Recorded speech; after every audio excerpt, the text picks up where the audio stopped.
welcome to our session this morning. It is the briefing session for FOR 1502 for semester 1. Please note that I'm recording the session so that the students who are unable to attend can view the recording afterwards. I just want to warn you that there will be times I'm going to be very strict and to the point during the presentation, but this will only be to emphasize the importance of that which I'm telling you. I am a very approachable person as a lecturer, provided I am the lecturer of the module that you are registered for. So let us proceed with the discussion of today. Ms. Lungwani, I just want to ask you to monitor if something goes wrong with my presentation or the audio, that you might just pop in and tell me, Prof, back up, stop, something's wrong, and so that we can fix and I don't just carry on talking to myself. As I said, my name is Bernadine Benson. I am a full professor in the Department of Police Practice. There is an image of me on the top left, as well as a picture of my family. That was when my son graduated with his BA degree. Now, why am I showing you this? I'm showing you this for two reasons. Number one, to show you that I am a female, so please do not address me as sir. And number two, to highlight the fact that I have a family. So please take note that my office hours are from Mondays to Fridays from 8 in the morning until 4 o'clock in the afternoon. Please do not contact me after hours or over the weekends. I will not respond to your messages. As you can see from my resume, I was a police official for 19 wonderful years before I joined UNISA in 2007. I have listed my qualifications for you, as well as the modules I am responsible for. So I cannot and may not help you with any other modules. So please take note of the modules that you are registered for. Access the tutorial letter 101 for that module, and you will find the contact details of your lecturer for those modules. Download that document and have it on hand. I am also a postgraduate supervisor for in the region of about 17 postgrad students, and very happily married. I have two children, Bradley, who is now 24, and Michaela, the lovely lady in the orange dress there, who is now 21. So you may have heard rumors about Professor Benson, and I want you to believe them all, especially if those rumors told you how strict I was, how I emphasize good work, but I'm also very fair and very approachable. Anybody who knows me would know that tuition is my passion. I simply love what I do. So if you work with me, if you listen to my advice, if you listen to the guidance I give, if you listen to what I'm advising you to do and apply what you have learned, you can only benefit. I do not only have book knowledge. In the 19 years I was in the South African Police Service, I was at basic training, I was at decentralized training, I worked at the flying squad, and I was a detective and later the commander of a specialized investigation unit, the Endangered Species Protection Unit, until General Selebe closed the units down in 2003. So I have quite an extensive repertoire of skills. I want to encourage you to not fall into the trap of taking shortcuts. Yes, this is online education. Nobody's going to be standing at your back and double checking that you are doing your own work. But I do want to warn you that the universe has a way of addressing people who take shortcuts and who are not always ethical and honest in their conduct. It doesn't matter what religion you are. I'm the Christian religion, and we call it sowing and reaping. I know of another religion that calls it karma, but the wheels of karma turn slowly, but they turn. And if you sow, let's say you sow corn, what are you going to reap? You are going to reap corn. If you sow apples, you cannot expect to reap tomatoes. So let's imagine I sow disharmony and I sow gossip and I sow meanness and friendliness. What do you think I'm going to reap? That is what I'm going to reap. So if I sow into my work passion and ethical conduct and openness and friendliness and justice, what am I going to reap? Those are the things I'm going to reap. So I want to really encourage you. Take your learning seriously. Somebody's paying a lot of money for your studies. Even if you're NSFAS funded, then the taxpayer is paying for your studies. But somebody is paying. That nothing in life is for free. Respect whoever is paying the bill enough so that you work hard and you attain success. To expect from the semester. So today I just want to chat with you a little bit about what you could expect from the module. We will chat a little bit about your duties, tuition, administration, module sites, due dates, tutorial letters, how to communicate with the university and your lecturer, the Telegram group, and the first year experience, which is very, very important. But before we carry on, one of my favorite animations is Kung Fu Panda. Now, I love an animation. Now, in the story, I think it's Kung Fu Panda 1, Master Oogway tells Panda the following. Yesterday is history. Tomorrow is a mystery. But today is a gift. That is why it's called the present. Now, who is responsible for my present and for your present? Who is responsible for your progress in terms of learning in this module? You are. Who is responsible to see to it that submitted assignments are marked and returned, that classes are scheduled? My responsibility. In life, who is responsible to make sure that your bed is made up and that your bills are paid and that you wash your face and brush your teeth? You are. We've got to take responsibility for the things that we are responsible for. I cannot take responsibility for the guy next door, and they cannot take responsibility for me. So I take responsibility for what is in my immediate sphere of influence. You are responsible to study, to do your assignments, to attend classes, to go through the lessons. You've chosen to be here. So show up mentally and physically. You don't have to view the lessons or even attend the classes, but how are you going to learn? If you have a misunderstanding or a misconception about something, how will you learn the correct way if you don't attend the class? If you don't see, oh, but there's another way, there's a better way, there's a different way, perhaps.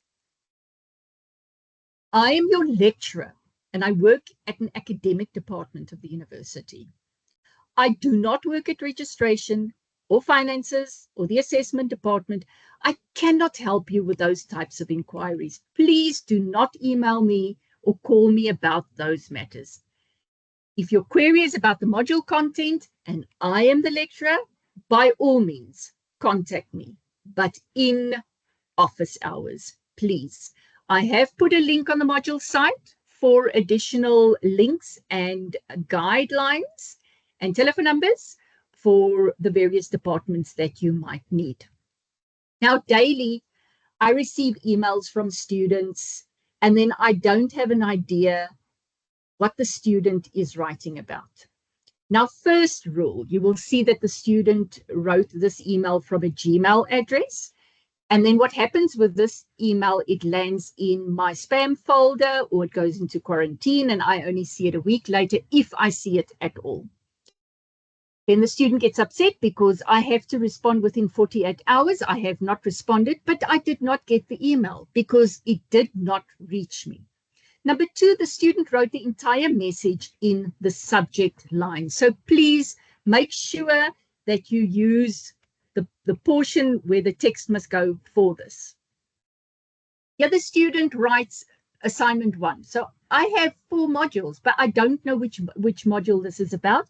So now I first need to go and I need to email the students and say, I'm sorry, what is this about? Which module? Then the student emails me back 2 days later. Oh, it's FOR 2601.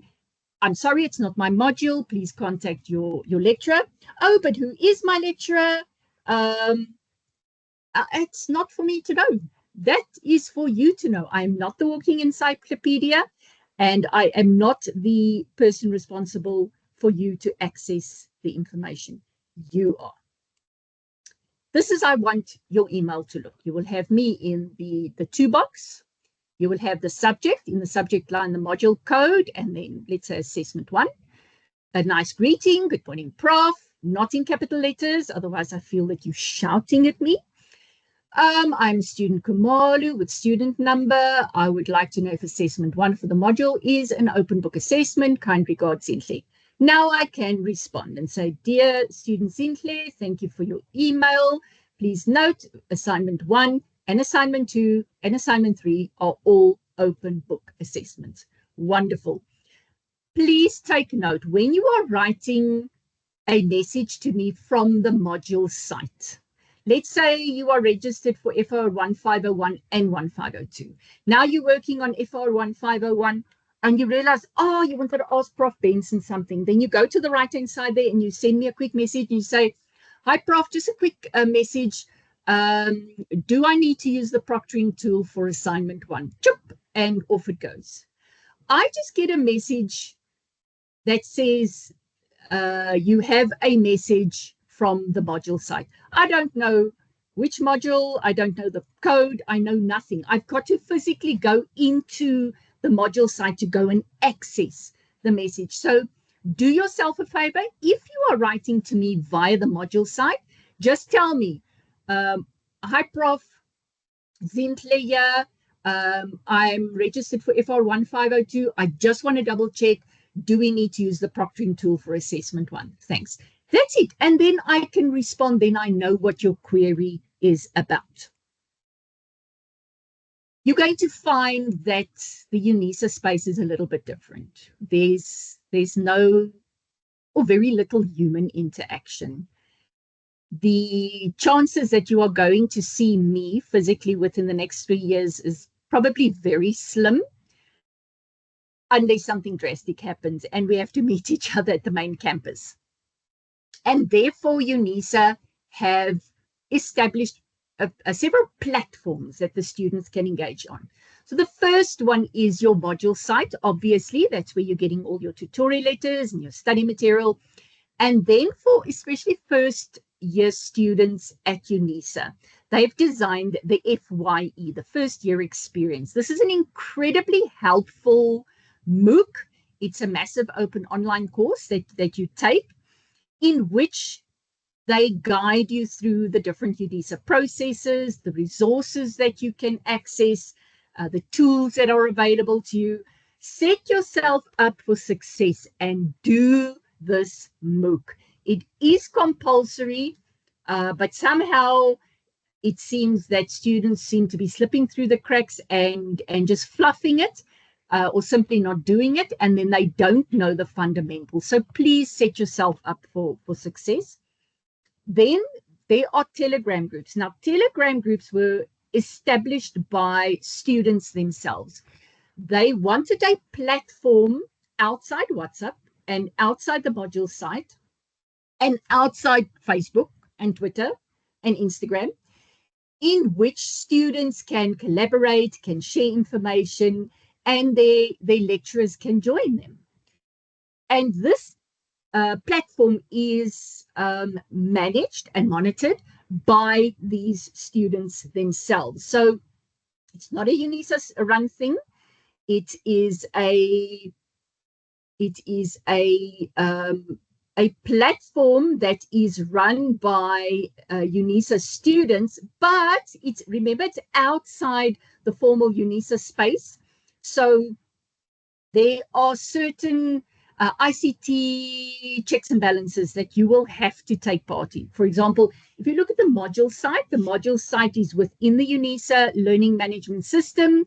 There are certain cybersecurity measures that UNISA have put in place to protect you and to protect me from external attacks. Telegram is a social media networking tool. So the students have designed certain cybersecurity measures to protect us while we're online. So I really want to encourage you to access the Telegram group for your module and to do the necessary verifications so that when you interact on that module or on the group, that you do not inadvertently get blocked because you used the name WhatsApp. Don't ever talk about a WhatsApp on the Telegram group. You will be immediately blocked. So go through the rules as well. There are rules. You don't harass people. You don't sell textbooks. There are platforms for that. So please make use of the Telegram groups. I love the Telegram groups. I'm very active on my Telegram groups, but I will not respond to a one-on-one message on Telegram or on WhatsApp. But if you send me an email using your My Life email account, and I'm the lecturer for the module you're inquiring about, Bob's your uncle. Okay, so this is your landing page for FOR 1502, Semester 1, 2025. If you have not yet done so, please do yourself a favor and go and look at the landing page. On the landing page, there's a welcome message. And in the welcome message, if you say read more, it opens up and there's all sorts of links in here. I want to encourage you, if you have not done so, go and look at the information brochure. All the important things, or most of the important things that is on the module site, I have summarized for you in the information brochure. So it's to your advantage to access the information brochure, print it out, and keep it with you. So this is what your landing page looks like. Familiarize yourself with your module site. Go and play on the site. Go and look through the different tabs. There is nothing under FAQs. Don't go and look there. Why? Because students don't go and look at FAQs. They immediately email the lecturer and say, when is assignment 1 due? How do I submit assignment 1?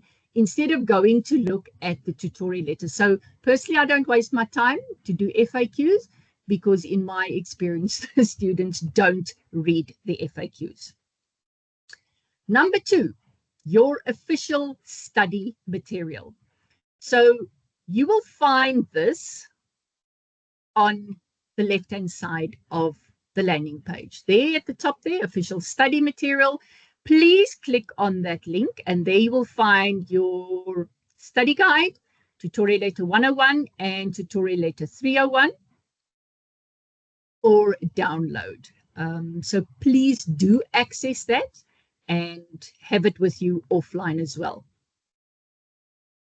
When you click on additional resources, it opens up and you'll be able to find all sorts of resources. So you can either go to the left or you can go to the show more page there in the middle of the page. It'll also open up for the additional resources. As I said, I've included tutorial letter 101, 301, and the study guide there.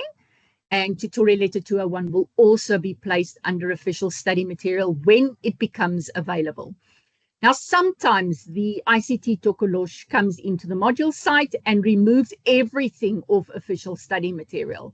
And that is why under additional resources, I have also put these guidelines there. How do you access your assignments? You go to the landing page, you click on show more, and it's going to open up this page. There you have announcements, additional resources, important UNISA contact information, and important UNISA links and resources. The important UNISA contact information, all the admin, finance, assessment, everything is there. Important links and resources, the learner support in the regions, the policies, they are there. Simply access it. Then assignment 1, assignment 2, and assignment 3 are under what we call an assessment shell. Each assessment has a specific opening and closing date. Please take note. Assessment 1 and 2 are both quizzes, like a multiple choice quiz, online quiz. Assignment 3 is a written assignment. We'll chat a bit about that now. Assignment 1, 2, and 3 will become available from the 3rd of March.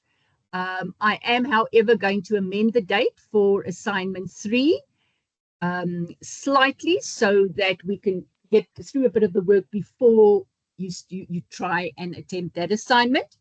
But what is important, the closing date for assignment 1 is the 8th of April at 5 p.m. Closing date for assignment 2, which is also a quiz, 30th of April, 2 p.m. The closing date for assignment 3, 5th of May, 2 p.m. Please familiarize yourself with these dates. Let's recap quickly. Assignment 1 is an MCQ or a quiz. It counts out of 60 marks. You will have 2 attempts. Your highest mark will count. It's open book. And you have until the closing date to take your 2 attempts. So you can start it this afternoon, and then you can go and shower, then you can come back, and then you can answer 2 more questions. You can go have dinner and watch a show. You can come back, and then you can do the rest of the quiz. So it doesn't matter. It stays open until you either have a network failure, you run out of data, or you click submit. But you have 2 attempts. So if you have taken the first attempt, you will get your marks. And let's say you feel, no, but you think you can do better, do another attempt. Your highest mark will count. Assignment 2, also an MCQ, also 60 marks, but with a difference. This one is proctored and timed. What does that mean? This means that you will have to activate your web camera when doing assignment 2. And the moment that you press start, the clock will start ticking, and you have 3 hours in which to complete the quiz. So you cannot pause, go away, come back. So when you write it, and if 3 hours runs out, 3 hours is gone. And that is first attempt. You also have 2 attempts, and it's also an open book. The instructions for assignment 1 and assignment 2 are in the assessment shell. So if you click on the assessment shell, you will see here, assessment 1. This is your first assignment. It's an online quiz. It's an open book. And then when it opens, you will be able to read all those instructions. Read the instructions, please, and use the tools I've embedded here. This one has a tool to teach you about how to approach an MCQ. And this one has a tool to show you how to activate your web camera. You will not be able to do assignment 2 unless you have activated your web camera. Then I just want to remind you of one thing, or highlight one thing. Assignment 1 will only open if you have done the activities of start year and overview of study unit 0. Assignment 1 will not open if you have not done this. So please make sure that you do these 2 activities first, and then assignment 1 will open. You will understand once you are done with those activities why you need to do them before you can tackle the assessment. If you skip assessment 1 and you decide to do only assessment 2 and you have not done that, the system will also remain shut. So please make sure you do the activities in those two lessons. Assignment 3 is a written assignment. It will be based on a case study and it counts 100 marks. Your exam will be an online quiz. It's going to be timed, going to be proctored with a webcam, and it will be closed book. So in other words, you will have an AI program running in the background, monitoring, number 1, that the person in front of the computer is you, based on your profile pic that you had to upload onto the module site.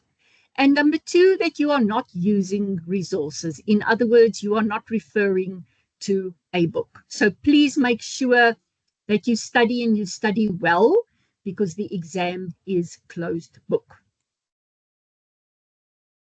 As mentioned earlier, the responsibility for this learning is yours and yours alone.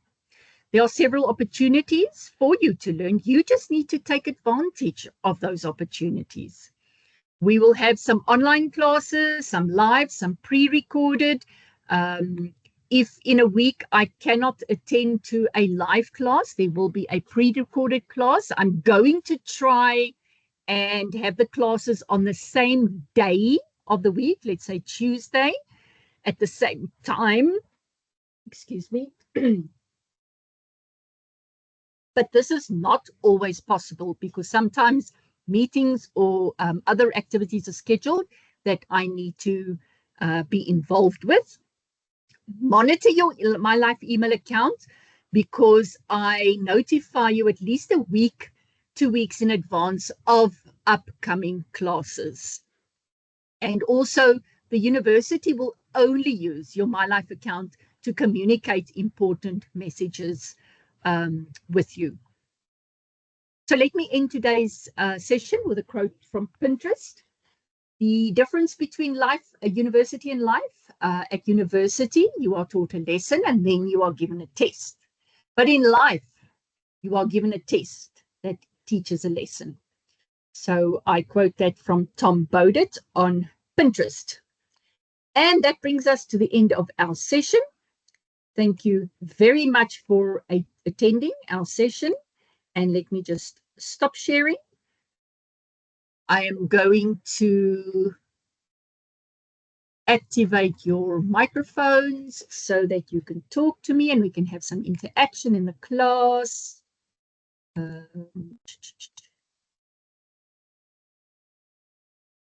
Allow microphones. All righty. Okay. You are now able to activate your microphone. I want you to raise your hand if you want to ask me a question. Let's just see quickly here. Let me show you. That's not what I want to do. That's not what I want to do. Sorry, guys. I want to show you this. So if you want to activate or if you want to raise your hand, you simply come here. You raise your hand. I will then see, okay, somebody's got a hand raised. I'll say, okay, Bernadine, what is your question? You ask your question. Activate your microphone. You ask your question. You drop your hand. And you deactivate your microphone. Sorry, I deactivated my microphone. Okay. And let's have some questions off the floor. I just want to warn you, if you don't ask questions, I do. Okay, first 3 hands, please.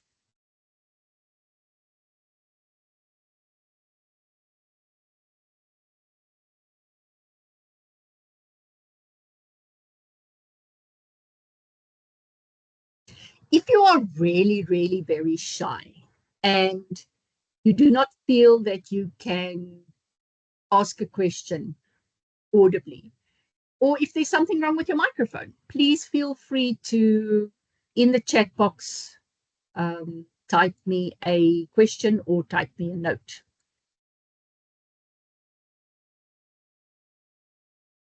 Okay, are there no raised hands?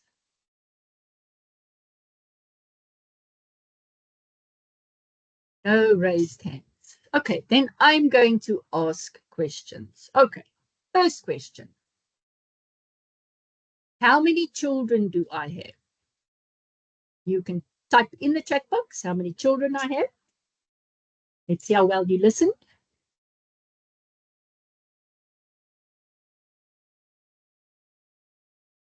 Yeah, Zanele, thank you.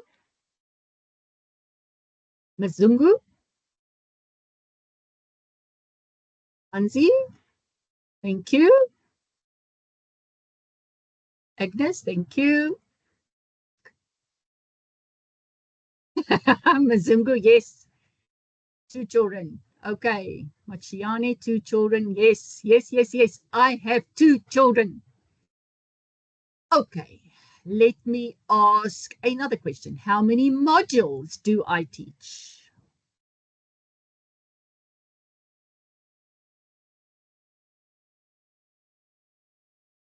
Agnes, nice one. 4 modules. Yes, I teach 4 modules. I teach 4 modules. Excellent. How many assignments will you get in this module?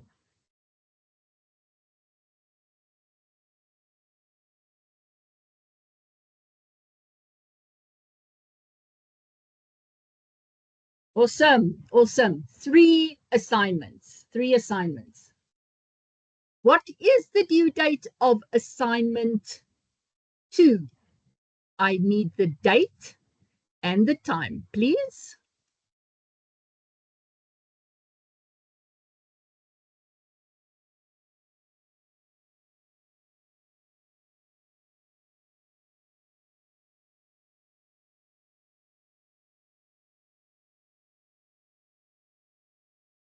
Thank you, Karabu, Laratu, Tia,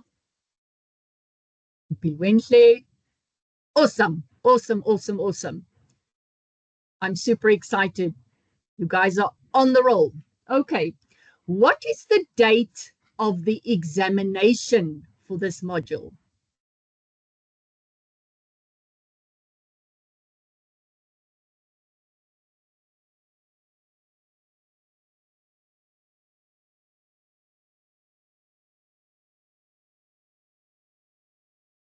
What is the date for the examination of the module FOR 1502?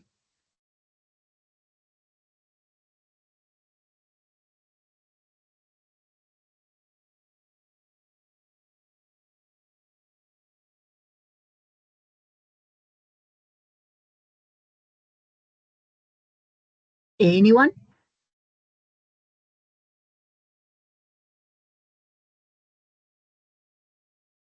Ms. Lingwani, can I ask you to answer that question, please?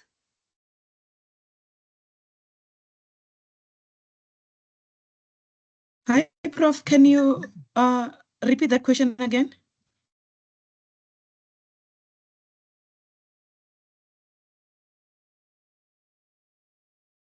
Ranju? Hi, Prof. Can you kindly ask that question again or repeat the question again? Ranju, are you there? Yes, Prof, I'm with you, but I'm not sure if I have a challenge with my mic or the network. Oh, I don't hear you very well. I think the network on my side is a bit lacking.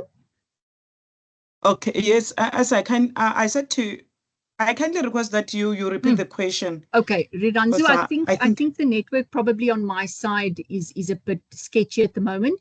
Would you type in the chat box for us what the date of the exam is? Karabu, thank you. I've noted your answer there.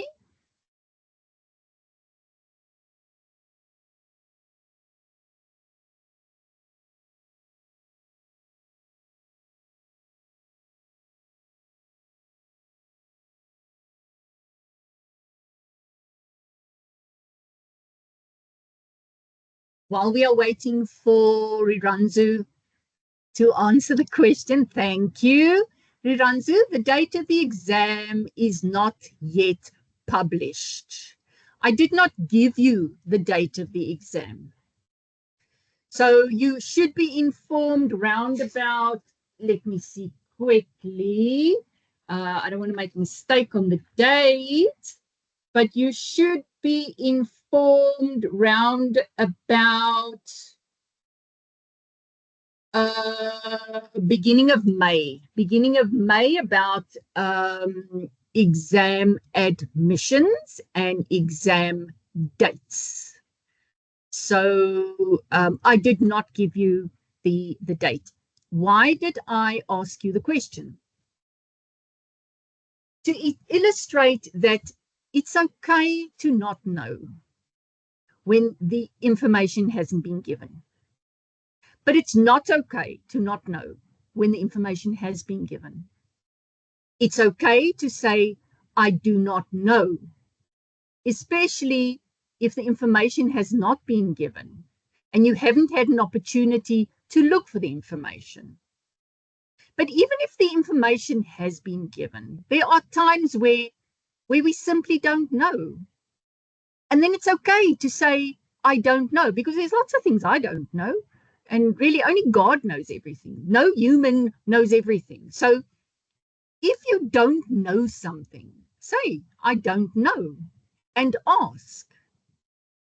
But please also double check that it's not perhaps already in a tutorial letter. It's not perhaps already on the module site. It's not perhaps already on the Telegram group being posted. Scroll back and make the effort to go and look. You have registered for FOR1502. It's the investigation of selected crimes and transgressions. Please do not think it's like these online CSI things. That couldn't be further from the truth. There was one series, Bosch.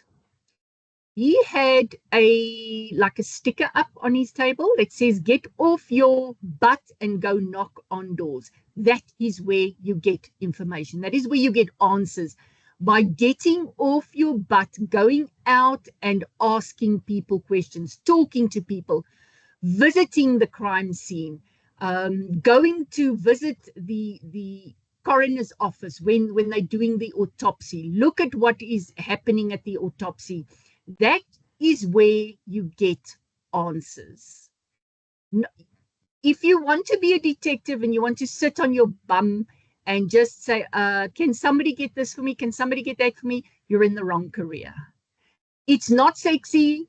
It's not romantic. It's a heck of a lot of work. But let me tell you, once you present your evidence in court and it's accepted and you have a conviction in terms of the suspect you arrested and had charged, and the evidence is found against that person to be beyond reasonable doubt, the reward is immense. The hours and hours and hours of slog just falls away. So please make the effort to skill yourself in being inquisitive, asking questions, looking for information, because that is one of the skills that you as a detective will have to have. Okay. Any other questions? So, ma'am, can you recommend a realistic series? No, unless it's true crime, unless it's, there's those South African series, Profiler Diaries. Those things are based on, sometimes it's dramatized. Also go look on YouTube. I know Professor Gerard Labeskagni does a lot of YouTube podcasts. You can go and look at that as well. I would recommend his two books, Profiler Diaries 1 and 2. Very, very, very good books. There is also another book by an ex-colleague of mine, Transitu, by Dr. Henny Lochner. It's about CIT robberies. Very practical book. And they will tell you that once you have arrested the suspect, that's where the hard work starts. because that is where you must put together the evidence to prove beyond reasonable doubt the allegation against the person, because in our court system, you are innocent until proven guilty. And we have rules and laws in terms of how we must do what we do.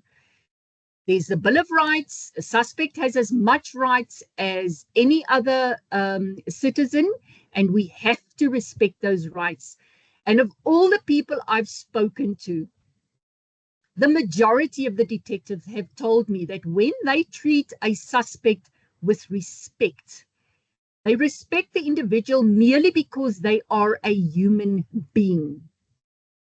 That at the end of the day, they get a lot more from the person than had they treated the person with disrespect and mocked the person and sworn at the person and pushed the person. That's not our job as a law enforcement or as a forensic investigator. We are not the judge and the jury. We are there to find the truth based on evidence. Okay. Okay. Zungu, share the titles and authors of the two books, please. I will do so in the comment box. I will share the names of those books. Any other questions?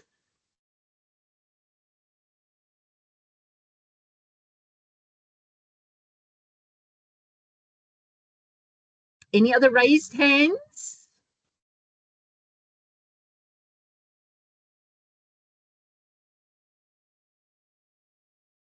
I'm not seeing any raised hands.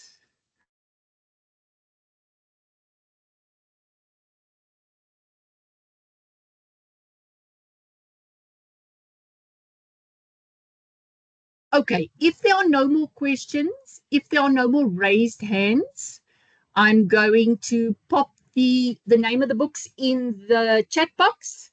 And once I'm done, I'm going to sign off and bid you all a good day. Thank you for coming. And then I really look forward to seeing you online very, very soon.